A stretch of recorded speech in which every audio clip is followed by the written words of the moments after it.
Olá, sejam bem-vindos a mais uma palestra do nosso Conalco 4. O nosso professor de agora é o Dr. Bruno Schoit Maihara. Bruno é médico, formado pela Faculdade de Medicina da Universidade de São Paulo, possui residência médica em pediatria e especialização em neonatologia também pela FMUSP. Ele foi médico preceptor da graduação da FMUSP em 2013 e 2014, onde se dedicou ao ensino e à pesquisa científica. Hoje segue e estuda alimentação plant-based há mais de 10 anos, sendo especializado no atendimento de famílias vegetarianas e veganas. O título da palestra do Dr. Schoit é: a criança que não come carne pode desenvolver mais problemas de saúde e crescimento? É essa a pergunta que ele vai responder agora para vocês. Tenham todos uma ótima palestra e até breve!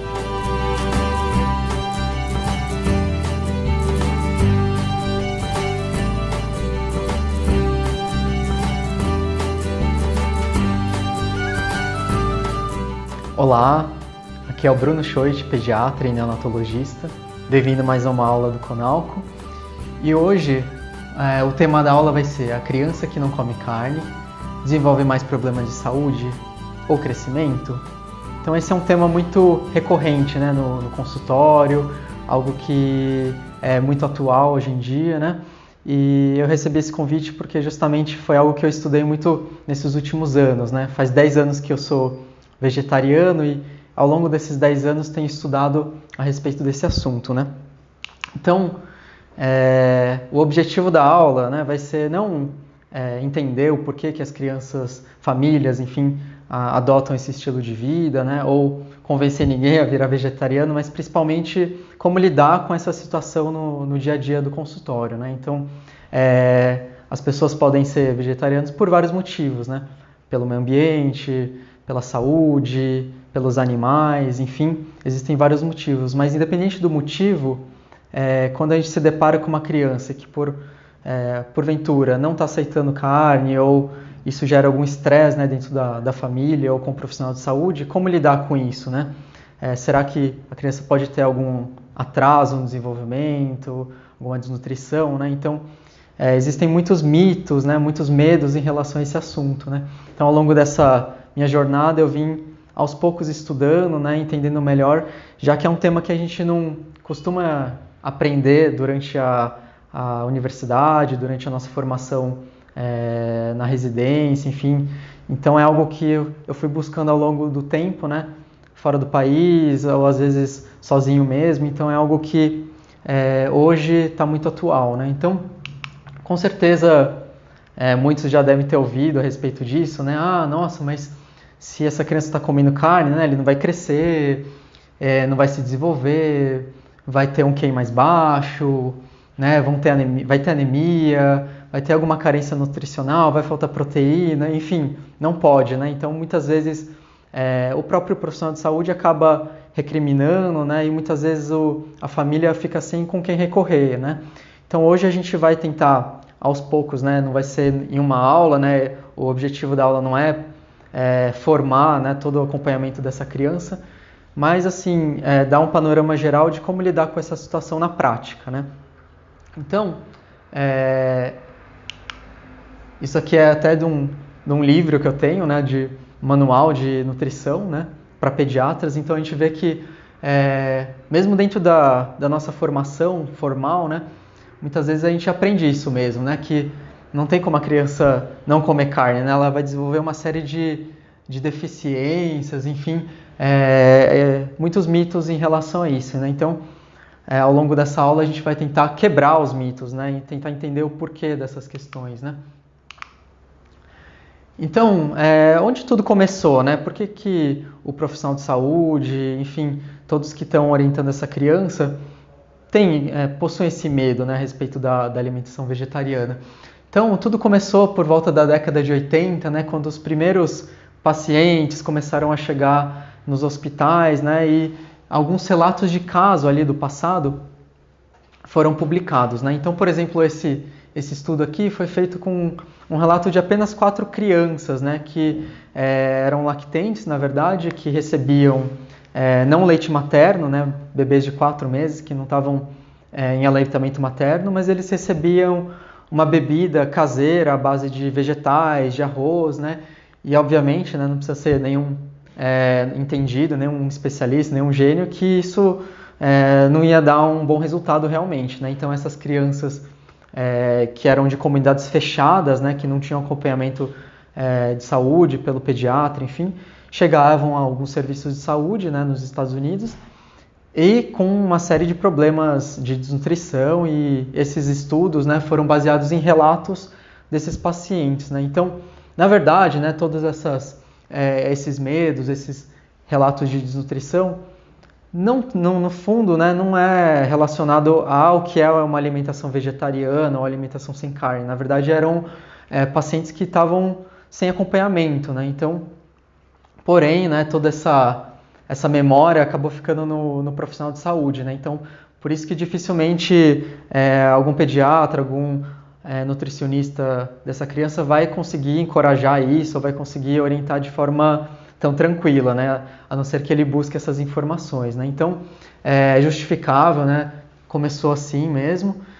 Mas hoje, né, o que a gente tem de mais atual, né? De que a gente tem de evidência? Então, essa aula, ao longo da aula, eu vou colocar alguns artigos, algumas evidências a respeito de que a criança pode sim, né, ter uma alimentação sem carne. Não só pode, como ela tem inúmeros benefícios quanto a isso, né? Então, hoje, né, diversas associações, órgãos, né, de saúde pelo mundo já colocam parecer favorável, né, quanto à alimentação sem carne durante a infância, né? Então, a própria Organização Mundial de Saúde, né, em 2015, publicou um parecer muito interessante, que eu vou colocar no fim da aula, né, sobre o vegetarianismo, né?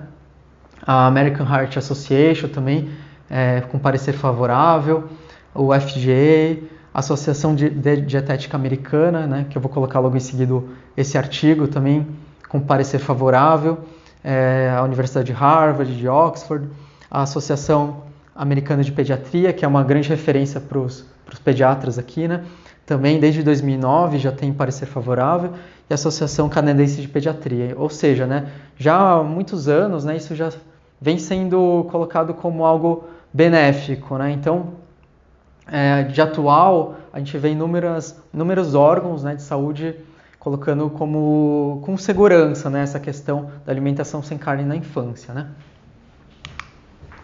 Bom, esse é o estudo que eu comentei, então, né, da Associação de Dietética Americana, e é um estudo bem grande que analisou 250 estudos a respeito do tema, e como conclusão ele coloca que a alimentação vegetariana, incluindo a estrita, ou seja, aquela que tira outros alimentos de origem animal, como ovo, leite, é adequada e pode promover inúmeros benefícios, tanto na prevenção quanto no tratamento de doenças, né?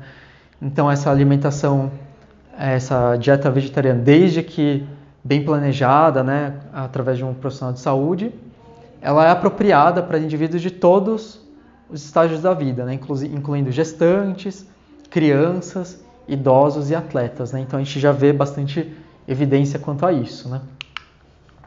Então, esse estudo ele coloca também que essas crianças, né, que não se alimentavam de carne tinham um risco menor de obesidade e sobrepeso, né, protegendo em torno de 30%, né, e hoje a gente sabe que a obesidade é um problema muito frequente na infância, né, crianças aí de 2 a 6 anos, mais ou menos 1/3 está acima do peso, né, está em nível de sobrepeso, então isso é um benefício, né, dessa alimentação.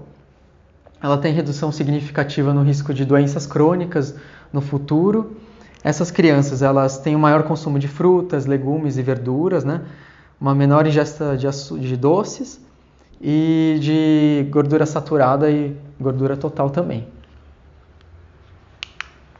Bom, esse outro estudo também que compara, né, as crianças que comem carne, dieta onívora, que falam, versus crianças que não comem carne, é um estudo bem interessante que colocou 82 estudos, né, foram revistos, comparando esses dois grupos, né, de 0 a 18 anos. É um estudo bem grande. E aí, o que a gente viu nesse estudo? Né, que comparando as crianças que comem carne com as que não comem, não houve diferença em relação ao crescimento delas. O crescimento foi muito próximo. A ingesta de proteína também foi muito próxima. De anemia também não se viu um aumento de anemia. A ingesta de ferro nessas crianças vegetarianas foi maior, praticamente o dobro do que as que comem carne. Isso eu vou explicar mais para frente, vai ficar mais claro, né? Não houve alteração também em relação ao desenvolvimento neuropsicomotor delas. A única coisa que foi abaixo, né, nessas crianças foi a ingesta de vitamina B12, já que no reino vegetal não existe uma forma segura de B12, então a ingesta foi menor realmente, né, nesse grupo. E de cálcio também, embora a massa óssea, que foi avaliada nos dois grupos, foi a mesma, ou seja, elas ingeriram um pouco menos de cálcio, mas não houve repercussão em termos de massa óssea. Então a conclusão desse estudo bem grande, né, é que a dieta vegetariana, desde que bem planejada, então sempre reforço isso, né, durante a infância, ela é capaz de garantir um crescimento, um desenvolvimento adequado. Então, se a gente está com essa criança no consultório, né, com essa situação, é importante que a gente tranquilize os pais e também a gente tenha segurança de que elas podem crescer saudáveis, né, sem problema nenhum.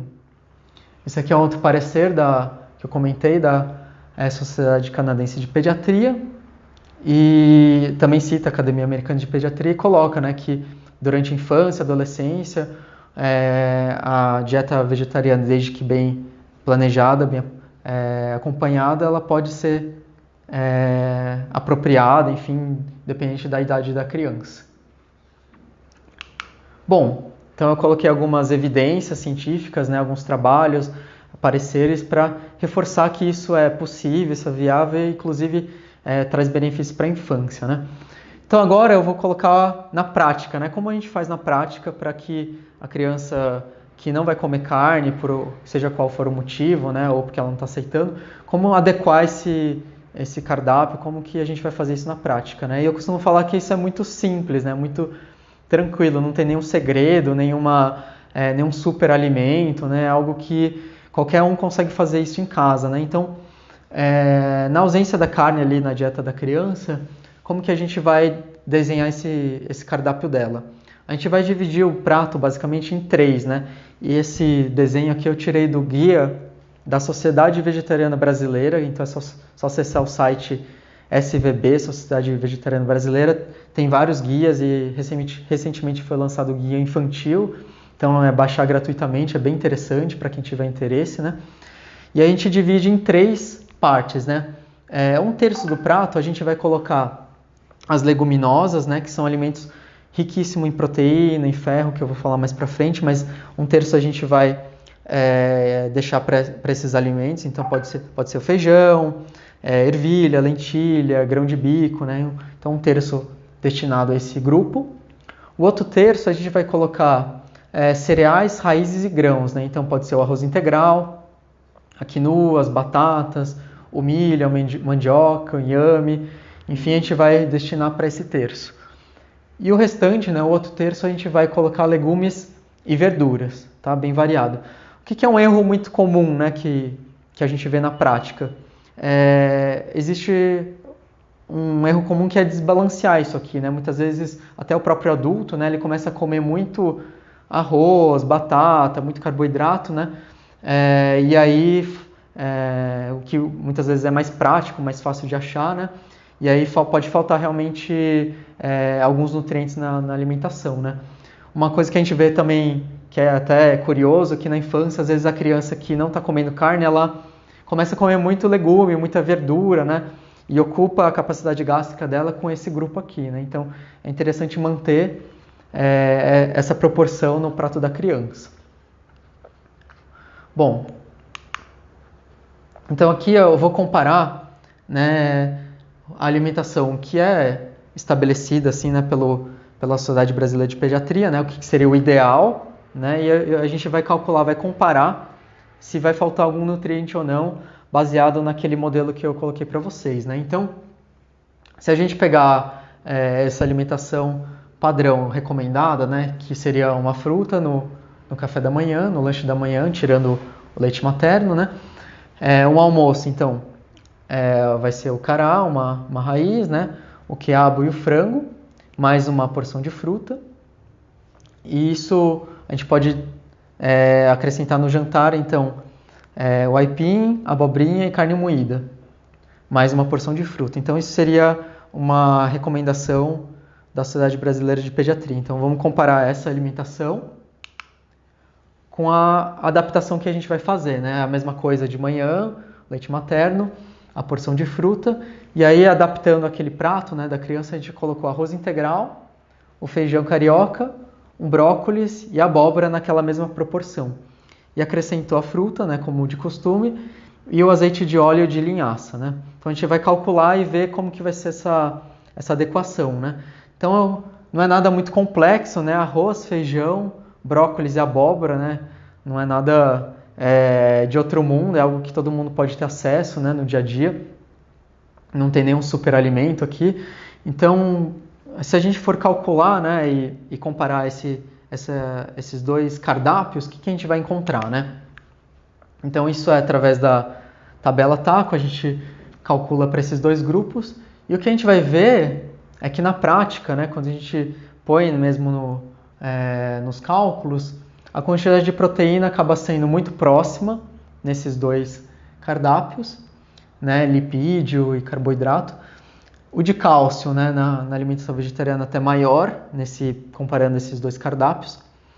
O de ferro em torno do até o dobro, né? E a gente vai entender daqui a pouco por quê. Zinco e retinol também, né? Então, esse cálculo foi feito desconsiderando o leite materno, né? Acrescentando o leite materno, a gente alcança tranquilamente a recomendação aí diária. Ou seja, né, se a gente for comparar, né, essas duas alimentações, não vai faltar nada para a criança, né? É algo simples, barato, seguro, né? Então, acaba sendo até tranquilo mesmo de fazer isso na prática, né? Uma dúvida muito frequente é, mas não vai faltar nenhum aminoácido, nenhum nutriente aí escondido, né? Então, a gente comparando o perfil de aminoácidos nesses dois cardápios também muito próximo e até maior em alguns aminoácidos, comparando a primeira e a segunda dieta, né? Isso é da tabela de Departamento de Agricultura dos Estados Unidos, então não vai faltar nenhum aminoácido essencial para essa criança, é bem tranquilo. Então são muitos mitos relacionados a isso, né? É super seguro de conseguir isso, na prática a gente calcula e é bem tranquilo. E aí, como recomendações gerais, então, pensando nessa adaptação, a gente vai ter esse aumento na porção de leguminosas, então 1/3 do prato é importante ter de leguminosas, outro terço de cereais e raízes. A gente vai trocar o óleo de soja por óleo de linhaça e o azeite de oliva. Sempre incluir alimentos verdes escuros, né, diariamente nessa alimentação.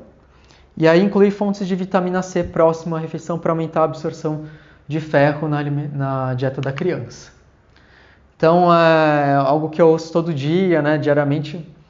Mas vai faltar ferro nessa adaptação alimentar, né? A criança vai ter anemia. O que a gente vê na prática, então? Nos estudos, né? Se a gente for ser bem acadêmico.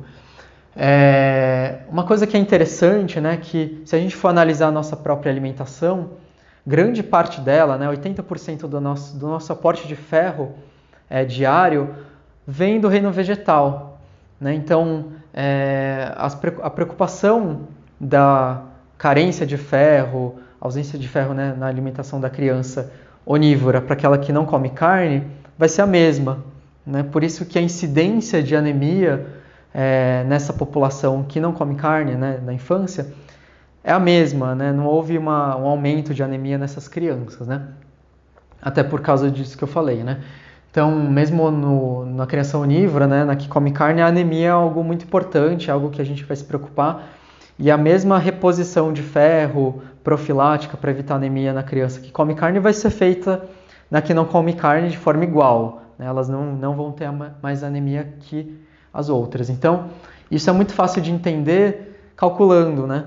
Então, que ninguém para calcular, ninguém para estudar isso, né? Mas se a gente for calcular, aqui um exemplo, né, dos feijões, a quantidade de ferro para a mesma proporção aqui de carne em calorias, vai ser mais ou menos o dobro da quantidade da de carne, ou seja, nessa porção de feijão para 190 quilocalorias, a gente tem 4 miligramas de ferro aproximadamente, para 2 na porção de carne, né? Ou seja, a criança vai estar comendo até o dobro de ferro. É claro que esse ferro do reino vegetal ele vai ser menos absorvido do que da carne, em torno de metade, comparando, né?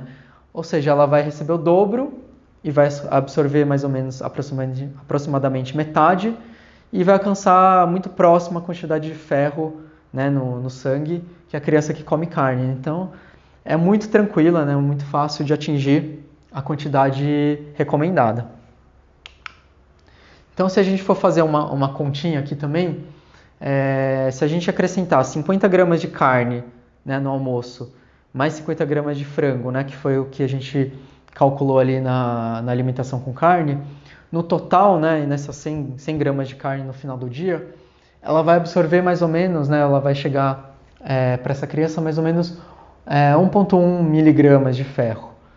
Dentro desse ferro que a criança vai receber da carne, 40% é o ferro M. O que é esse ferro M? É o ferro que é mais fácil de ser absorvido, né?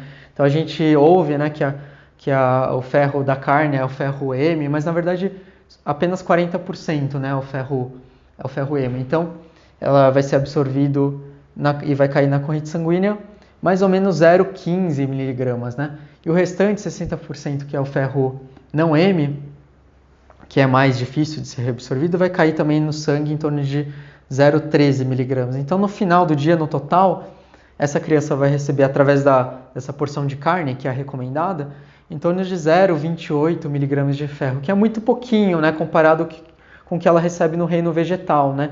Então, independente se ela come carne ou não, no final, né, do dia, no final da alimentação dela, a grande maioria vem do reino vegetal, né? E essa pequena porção é da carne. Então, é um mito achar, né, que a criança que deixou de absorver isso através da carne vai ter anemia, né? Então, isso é muito tranquilo de ser adaptado no cardápio dela. Então, coisas que ajudam a criança a absorver o ferro ali do reino vegetal, principalmente a vitamina C, né? Então, tendo uma fruta ali próximo da alimentação, isso ajuda bastante a absorção de ferro, né? Os polifenóis que tem no café, no chá, inibe a absorção de ferro, né? Então, evitar café e chá próximo da dieta, do almoço e da janta. Algo que ajuda na absorção do ferro é deixar os feijões, né? As leguminosas de molho, né? Que a água vai eliminar o ácido fítico que inibe a absorção de ferro. Então, deixando esses alimentos de molho, a gente consegue absorver melhor o ferro, não só o ferro, mas o zinco, por exemplo. Isso ajuda bastante. E o excesso de cálcio e a caseína que estão presentes em leites derivados, ele inibe a absorção do ferro, né? Então, quando a gente ingere leite junto com a alimentação principal da criança, isso acaba também atrapalhando na absorção de ferro deles.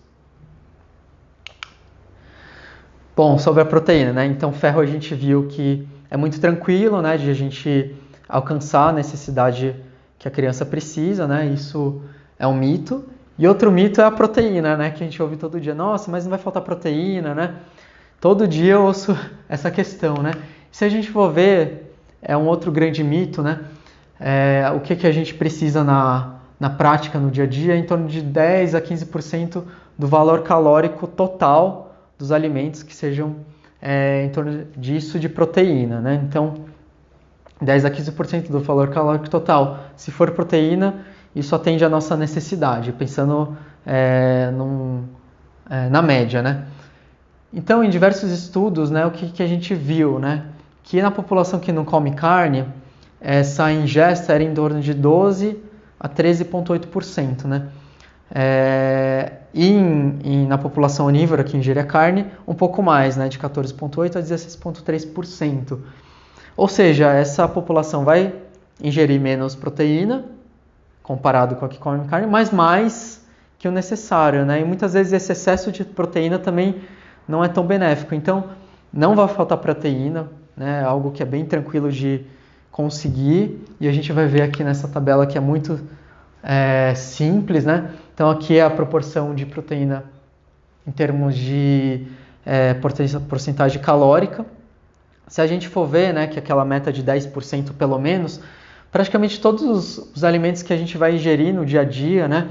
Então as sementes, os legumes, as verduras, as leguminosas, os cereais, enfim, todo o reino vegetal ali tem proteína também, né? E muitas vezes mais do que a gente precisa na prática, né? Ou seja, o que faltaria proteína no nosso dia a dia? Açúcar, né, que não tem nada. Óleo, que também não vai ter nada, é só gordura. As frutas, que seriam um pouco a menos. E a batata. Ou seja, né, se a gente for ser bem direto, né, faltaria proteína na nossa alimentação se fosse só a base se a criança comer só fruta e batata, né, que com certeza todo mundo vai entender que isso não é muito saudável, né? Se a criança só come fruta e batata, realmente vai faltar proteína, mas adequando todo o cardápio dela, como eu coloquei anteriormente, não vai faltar proteína, isso é super tranquilo de conseguir, né? Tanto em criança, adulto, enfim, é tranquilo. Aqui novamente comparando os aminoácidos essenciais do feijão, da carne, a gente vai ver que não falta nenhum, também ó, a tabela através do Departamento de Agricultura americana, né? Então não tem nenhum aminoácido essencial que vai faltar na alimentação dessa criança, tá bom? Isso é um outro mito importante de a gente quebrar, né?